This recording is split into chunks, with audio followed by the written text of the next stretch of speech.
amigo, que bom te ver aqui de novo. Ó, vamos lá, temos uma missão aqui, hein? Parte do enunciado, ele diz assim nesse exercício, ó. Em um triângulo EFG, olha lá, um triângulo que tem vértices E, F e G, né? Em um triângulo EFG, retângulo em E, você observa que aqui no vértice E é um triângulo retângulo, tem 90 graus, né? Temos, aí informou, o seno do ângulo lá no vértice F é igual a 5/6. O cosseno lá no ângulo no vértice F vale a raiz de 11 sobre 6. E a tangente vale 5 raiz quadrada de 11 sobre 11.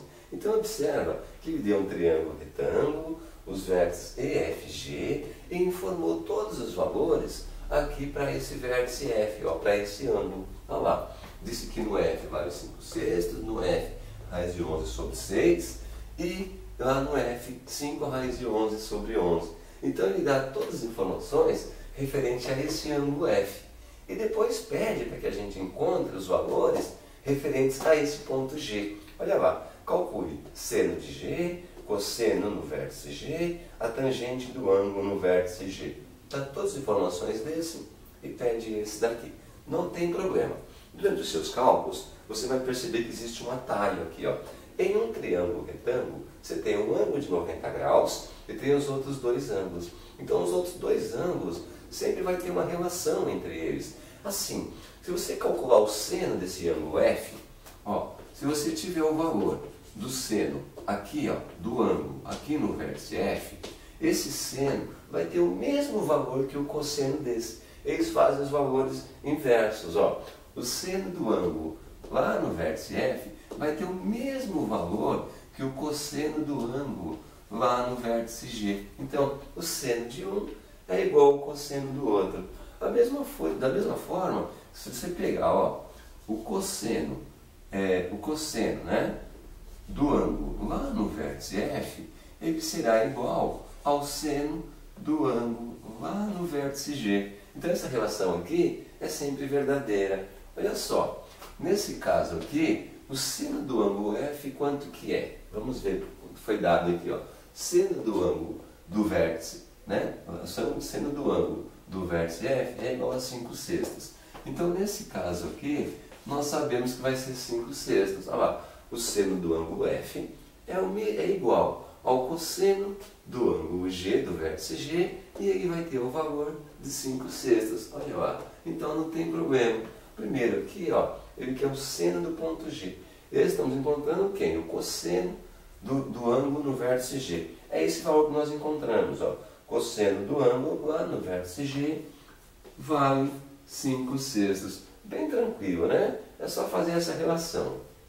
Olha agora aqui, o cosseno do ângulo F, né? Cosseno do ângulo lá no vértice F vai ter o mesmo valor que o seno do ângulo no vértice G. E quanto que vale o cosseno do ângulo lá no F? Vamos ver. Olha lá, cosseno do ângulo lá no F vale raiz quadrada de 11 sobre 6. Então, esse valor aqui será igual a raiz quadrada de 11 sobre 6. Ou seja, dados esses valores, o seno do ângulo lá no vértice G vai ser raiz quadrada de 11 sobre 6. Então, esse seno aqui, né? Olha lá, vai ser igual a raiz quadrada de 11 sobre 6. Vamos separar aqui, só para você entender mais fácil. Aqui tem o seno do ângulo G, aqui tem o cosseno, e embaixo nós queremos a tangente.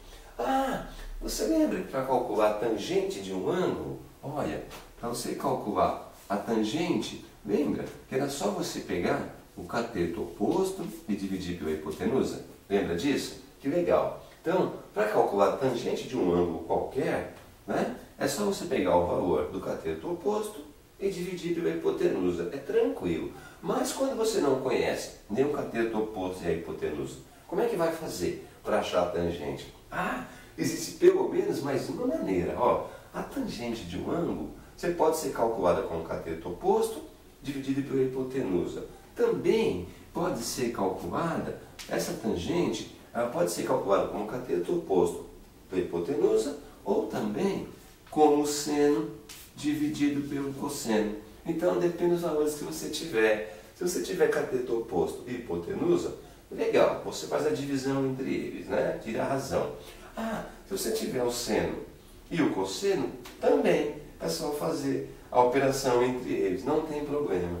No nosso caso aqui, ó, nós estamos trabalhando com o ângulo G, não é isso que queremos calcular? Olha o seno quanto vale, ó. Raiz quadrada de 11 sobre 6. Então, o seno será a raiz quadrada de 11 sobre 6. Não é isso? É isso, né? Olha lá, ó. Seno do ângulo G é a raiz quadrada de 11 sobre 6. E o cosseno do ângulo G?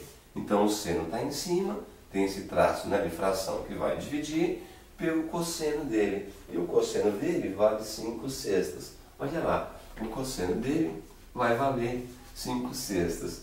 Né? Tá aí, bem tranquilo. Ó. Ah, você lembra? Divisão de frações. Você pode fazer os extremos, multiplicar os extremos e depois os meios, não é verdade? Ou então, você pode fazer a regra mais comum, que é, ó, divisão de frações. Conserva a primeira fração, que é raiz quadrada de 11 sobre 6, e vai multiplicar pelo inverso da segunda. Em vez de 5/6, vai ficar 6/5, não é? Então, ó, divisão de frações poderá ser realizada você multiplicando os extremos e depois multiplicando os meios, né, os dois extremos. Olha lá, ó, raiz de 11 vezes 6, raiz de 11 vezes 6. E os meios, né, 6 vezes 5, 6 vezes 5. Então você pode fazer os extremos pelos meios, ou você pode conservar a primeira e multiplicar pela segunda invertida. Daqui o que vai sair é o seguinte, ó, como é uma multiplicação, se você quiser, você pode multiplicar e depois simplificar o que der. Ou simplificar antes, ó. Você tem o 6 em cima e o 6 embaixo da multiplicação. Você pode cancelar esse 6 com esse 6. Em cima sobrou a raiz quadrada de 11, embaixo sobrou o 5. Tá legal? Tá aí. Encontramos o valor aqui, ó. A tangente do ângulo lá no vértice G vale a raiz quadrada de 11 sobre 5. Bem tranquilo, né? E foram dados os valores para o ângulo F e nós encontramos os valores para o ângulo G. Essa relação ela vai funcionar para qualquer triângulo retângulo. Tá certo? Querido, esse aí está corrigido, hein? Então, assim que acabar o vídeo, já abra o próximo, porque estaremos lá para corrigir o próximo exercício para você. Tá ok? Um abraço e até lá!